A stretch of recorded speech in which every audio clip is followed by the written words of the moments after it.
Do you feel sorry for this sick man? His name is Job, and the woman is his wife. Do you know what she is saying to Job? Curse God and die.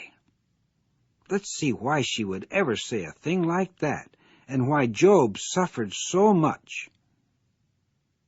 Job was a faithful man who obeyed Jehovah. He lived in the land of Uz, not far from Canaan. Jehovah loved Job very much, but there was someone who hated him.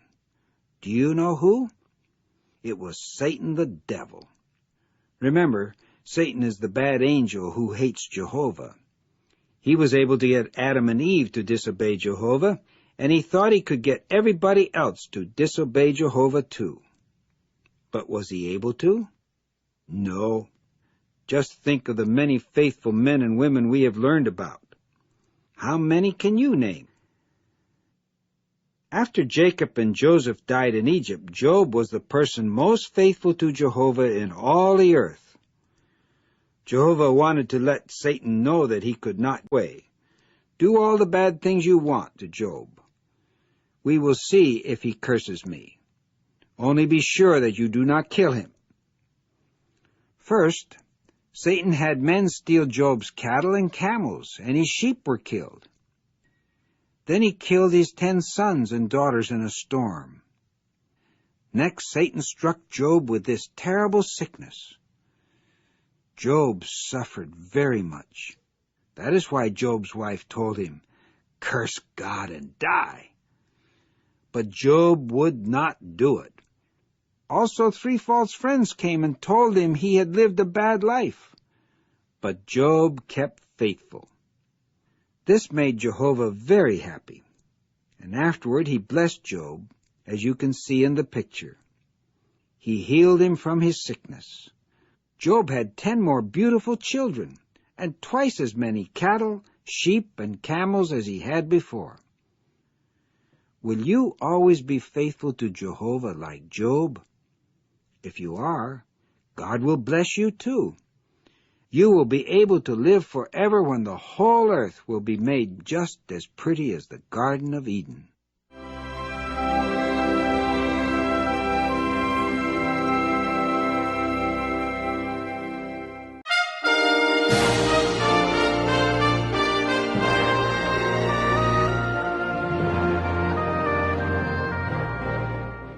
Si Juan, na anak ni Zacarias at Elizabeth, ay naging propeta noong malaki na siya. Ginamit ni Jehovah si Juan para turuan ang mga tao tungkol sa pagdating ng Mesyas. Imbis na magturo sa mga sinagoga o sa mga bayan, nangaral si Juan sa ilang o sa lugar na malayo sa lungsod. Pero pinupuntahan siya ng mga tao mula sa Jerusalem at sa buong Judea para matuto. Itinuro niya sa kanila na para matuwa ang Diyos, dapat nilang itigil ang paggawa ng masama. Marami ang nagsisi sa mga kasalanan nila at binautismuhan sila ni Juan sa Ilog Jordan. Simple lang ang buhay ni Juan. Ang damit niya ay yari sa balahibo ng kamelyo at ang pagkain niya ay balang at pulot-pukyutan. Naintriga ang mga tao kung sino nga ba si Juan. Kahit ang mayayabang na Pariseyo at Saduseyo ay dumating din para makita siya.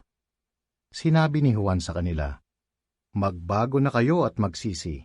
Hindi ko mo sinasabi niyong anak kayo ni Abraham ay espesyal na kayo, at hindi rin ibig sabihin nun na mga anak kayo ng Diyos." Sinabi naman ni Juan sa mga maniningil ng buwis, "Maging tapat kayo at huwag mandaya." Sinabi niya sa mga sundalo, "Huwag kayong tumanggap ng suhol o magsinungaling." Nagtanong din kay Juan ang mga saserdote at mga Levita, "Sino ka nga ba?" Gustong malaman ng lahat. Sinabi ni Juan, "Ako ay isang tinig mula sa ilang na umaakay sa mga tao palapit kay Jehovah, gaya ng inihula ni Isaias." Nagustuhan ng mga tao ang itinuturo ni Juan. Iniisip ng marami kung si Juan ba ang Mesyas. Pero sinabi niya sa kanila, "May darating na mas dakila kaysa sa akin. Hindi nga ako kwalipikadong magtanggal ng sintas ng kanyang sandalyas. Nagbabautismo ako sa tubig, pero siya ay magbabautismo sa banal na espiritu. Ang taong ito ay dumating bilang isang saksi para magpatotoo tungkol sa liwanag, Nang sa gayon, ang lahat ng uri ng tao ay manampalataya dahil sa mga sinabi niya.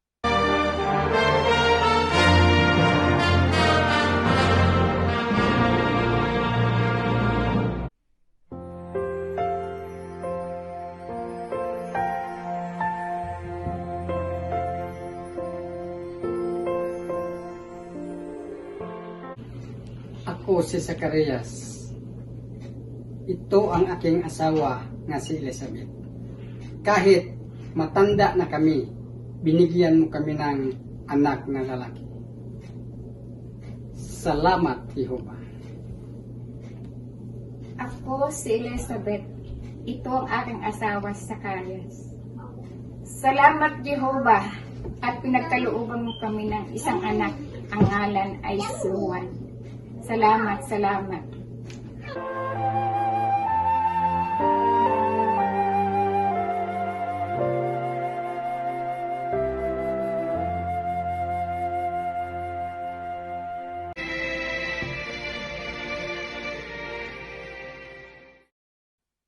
May isang lungsod na malapit sa Babel.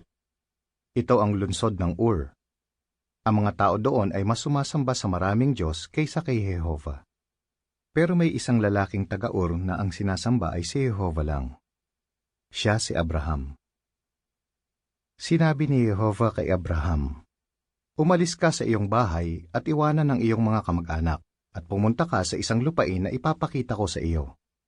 Nangako ang Diyos, "Ikaw ay magiging isang malaking bansa at gagawan ko ng mabuti ang maraming tao sa buong lupa dahil sa iyo."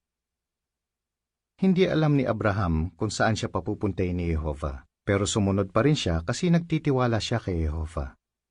Kaya si Abraham, ang asawa niyang si Sarah, ang tatay niyang si Terah, at ang pamangkin niyang si Lot ay nag-impake at naglakbay. Si Abraham ay 75 taon nang makarating sila sa lugar na gustong ipakita ni Jehova. Ito ang lupain ng Kanaan. Doon sinabi ng Diyos kay Abraham ang pangakong ito, "Ibibigay ko sa iyong mga anak ang buong lupaing ito na nakikita mo." Pero walang anak sina Abraham at Sarah, at matanda na sila. Kaya paano matutupad ang pangakong ito ni Jehova? Dahil sa pananampalataya, sumunod si Abraham nang utusan siya na pumunta sa lugar na tatanggapin niya bilang mana. Umalis siya kahit hindi niya alam kung saan siya pupunta.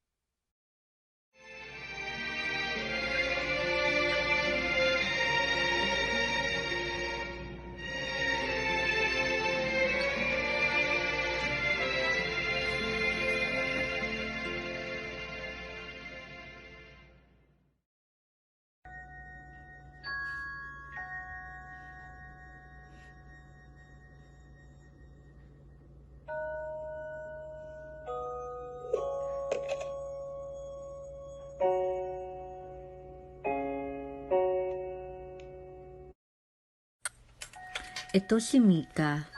Naawa siya sa kaklase niyang si Zoe. Namatay ang lola niya. Gusto niyang ipakilala si Jehovah. Pero It's too big, Mama. It's too big. It's too big, Mama. It's too big. It's small. Ano yan? Pero natakot siya. Hindi daw siya matapang. Pero pwede siyang maging matapang gaya ng isang bata na malayo sa kanilang lugar at ang mga kasama niya ay hindi sumasamba kay Jehovah. Inilayo siya sa pamilya niya at pinagtrabaho sa bahay ng isang malakas na mandirigma na si Naaman. Mahirap maging alipin, lalo na sa isang maliit na bata. Kaya nanalangin siya sa kanyang Diyos na si Jehovah. Gaya niya, kailangan din ni Mika na maging matapang. Marugdog na nanalangin si Mika kay Jehovah na Diyos.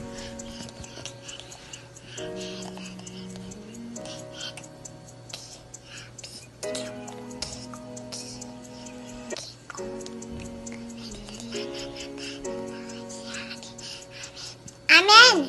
Ngayon, Naggawa na ni Mika i-share ang natutunan niya sa Bible sa kaklase niyang si Zoe. Gusto kong ipakilala si Jehovah sa school. At kahit matakot ako, alam kong tutulungan niya ako. Kasi kaibigan ko siya.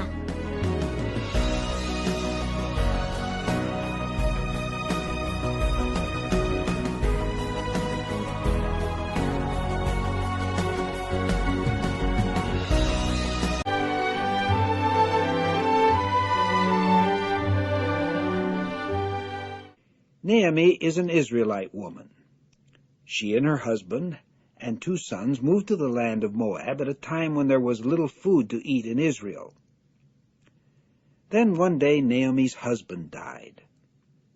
Later, Naomi's sons married 2 Moabite girls named Ruth and Orpah. But after about 10 years, Naomi's 2 sons died. How sad Naomi and the 2 girls were. What would Naomi do now? One day, Naomi decides to make the long trip back home to her own people. Ruth and Orpah want to stay with her, and so they go along too. But after they've traveled a while on the road, Naomi turns to the girls and says, "Go back home and stay with your mothers." Naomi kisses the girls goodbye. At that they start to cry, because they love Naomi very much. They say, "No, we will go with you to your people." But Naomi answers, "You must go back, my daughters. It will be better for you at home." So Orpah starts on her way home. But Ruth does not go. Naomi turns to her and says, "Orpah has left. You too go home with her." But Ruth answers, "Don't try to make me leave you. Let me go with you. Where you go, I will go. And where you live, I will live. Your people will be my people. And your God will be my God. Where you die, I will die. And that is where I will be buried."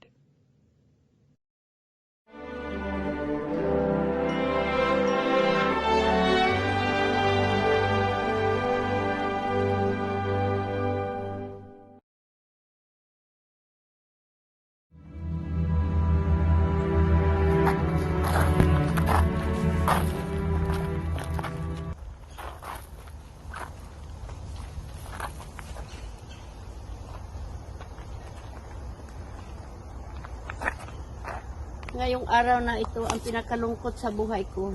Dahil ngayon, kalilibing lang namin ang aming Panginoong Hesus.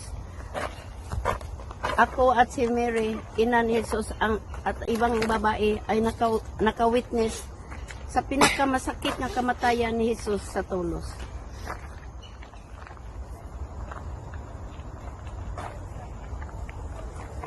Ako si Maria Magdalena, ang kahulugan ay nagmula sa Magdala.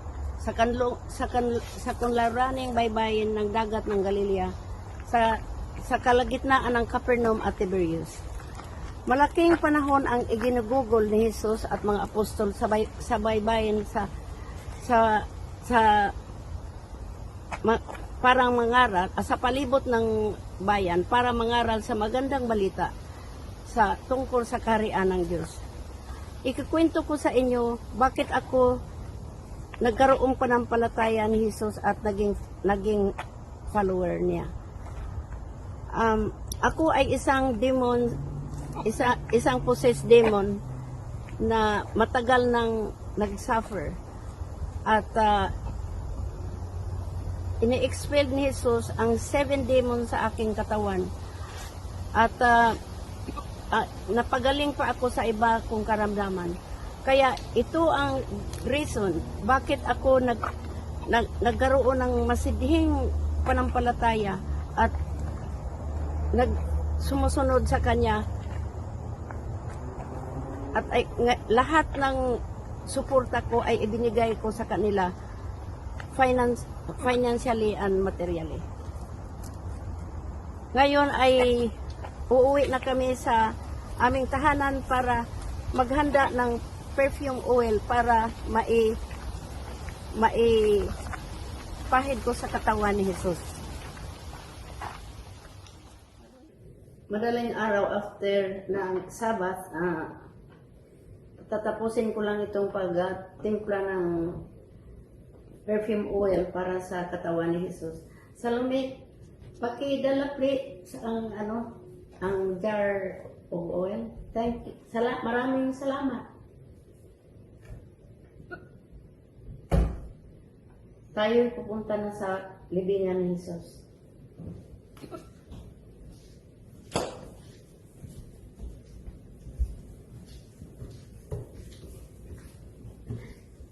Salome, malapit na tayo sa libingan ni Jesus. Bakit bukas ang libingan ni Jesus? Titingnan ko kung anong nangyayari sa loob. Ang katawan niya wala dito. Let's go. Tingnan natin. Sabihin natin sa mga apostles. Okay.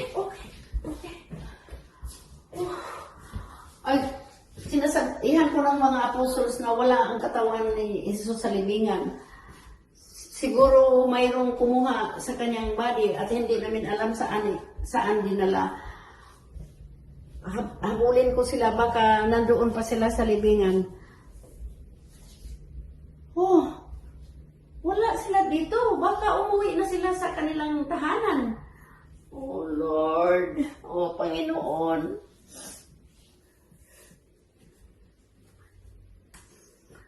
Oh, dalawang anghel. Babae, bakit ka umiiyak? Nawala ang body ng Panginoon. Saan siya? Baka may kumuha, hindi namin alam kung saan siya inilagay. Babae, bakit ka umiiyak? Sino ang hinahanap mo? Sir, saan mo dinala ang katawan ng Panginoon? Sabihin mo sa akin para makuha ko siya. Maria. Rabboni! Oh my Lord, I'm happy! Oh, you're alive! Huwag kang kumapit sa akin dahil hindi pa ako nakaakyat sa Ama. Pumunta ka sa mga kapatid mo at sabihin mo sa kanila. Opo, Panginoon.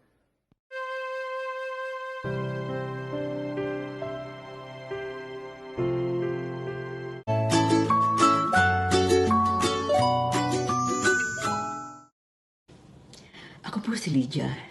Yan ang nakagawiang itawag sa akin ng mga taga-Filipos. Dati akong taga-Tiatira, isang siyudad sa Asia Minor na kilala sa pangangalakal ng tina. Nang dakong huli, napunta ako sa siyudad ng Filipos sa Macedonia. At naging maunlad ang kabuhayan ko dahil sa pagbebenta ng lilang tina at mga kasuotang tinina sa lila, gaya nito. Totoong napakamahal ng lila at mayayaman lamang ang nakakabili nito. Isa akong Hudyong proselita. Sa ibang salita, isang kumberte sa Judaismo. At dahil kaunti lamang ang mga Hudyo sa Filipos at walang sinagoga roon, ako at ang iba pang mga babaeng mananamba ay nagtitipon sa tabi ng ilog sa labas ng syudad tuwing Sabat para magsamba. At minsan, isang Sabat, nagpatotoo sa amin si Pablo.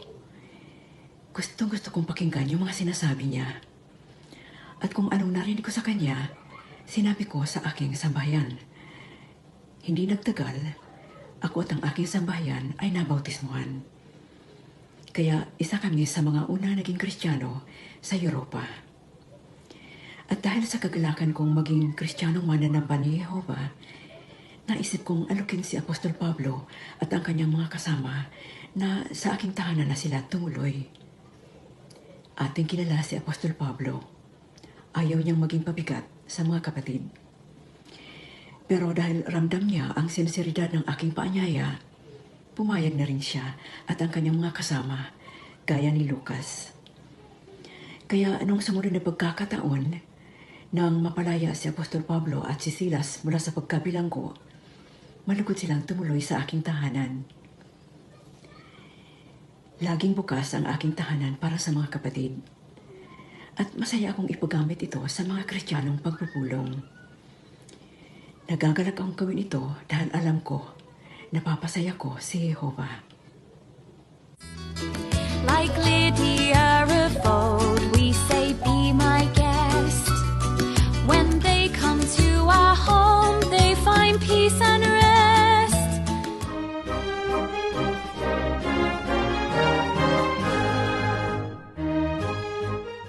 Ako ay si Haring Solomon at gusto kong ikwento sa inyo kung paano ako naging mahusay at naging matalinong hari.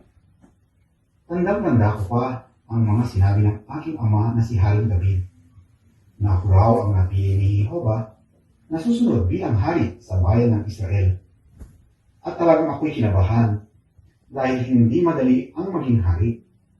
Isa pa, ay napakabata ko pa at walang karanasan para maging hari. Kaya sinabi ng aking ama na manalangin at humingi ng tulong sa Diyos at ibibigay sa akin ang mga kailangan ko. Kaya naman sinunod kong lahat ang mga payo ng aking ama. At nagkaroon na ako ng magandang kaugnayan sa Diyos na Jehovah. Isang gabi nung ako'y natutulog, sa aking panaginip, ay tinanong ako ng totoong Diyos kung ano raw ang aking kailangan at ipagkakaloob ito sa akin. Sumagot ako at sinabi, Jehovah, aking Diyos, batang-bata pa ako at hindi ako marunong maghari. Kaya bigyan ninyo ako ng talino para mapagharian ko ang inyong bayan sa tamang paraan. At sa akin ay natuwa ang Diyos dahil hiningi ko ay ang karunungan at hindi mahabang buhay o kayamanan. Kaya biniyayaan pa din ako ng maraming kayamanan at karangalan. At dumating na ang panahon na nagamit ko ang karunungan na regalo ng Diyos sa akin. Hindi ko makakalimutan nung mayroong dalawang babae na lumapit sa akin dahil sa mabigat na problema nila. Ito ay ang pag-aagawan ng dalawang babae sa isang sanggol. Kung sino talaga ang totoong magmamay-ari sa sanggol na ito.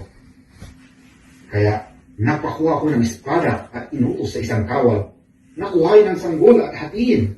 Ang bata at ibigay sa dalawang babae ang tig-kakalahati. Kaya noong narinig ng tunay na ina ang inutos ko, ay sumigaw ito at nagsabing, huwag patayin ang bata at ibigay na lang ito sa pangalawang babae. Subalit ang pangalawang babae ay nagsabing, ituloy ang paghahati sa bata. Doon ko nakita at nalaman kung sino talaga ang tunay na ina ng sanggol. Esther had a simple life when she was just a girl, raised by her cousin Mordecai. She learned Jehovah's will. Let's go back a few years before Ezra went to Jerusalem.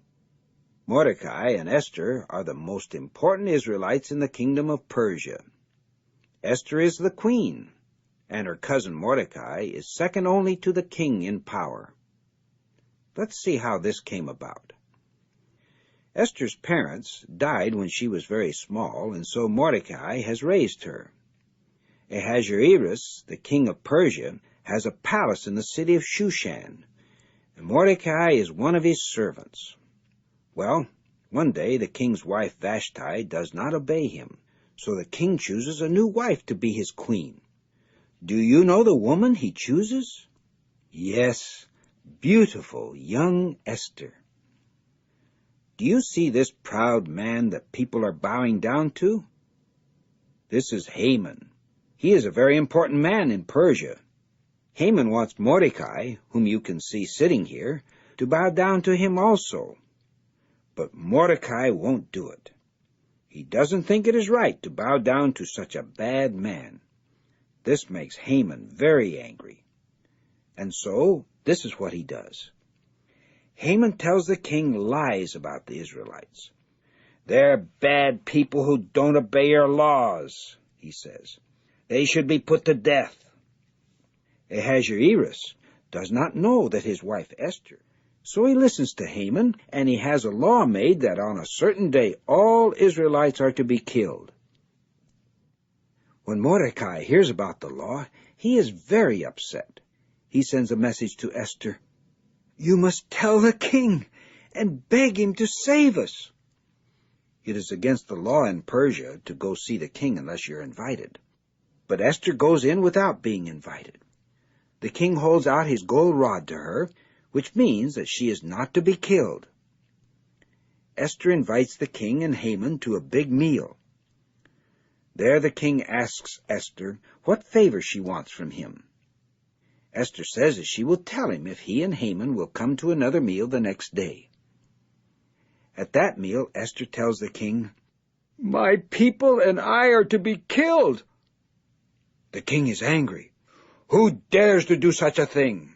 he asks. "The man, the enemy, is this bad Haman," Esther says. Now the king is really angry. He commands that Haman be killed.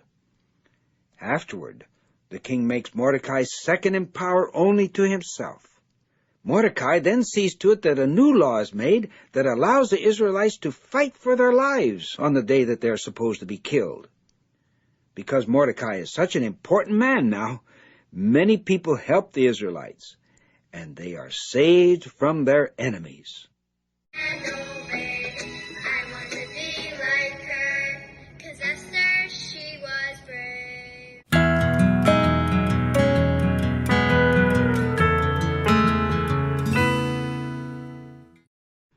Noah had a wife and 3 sons.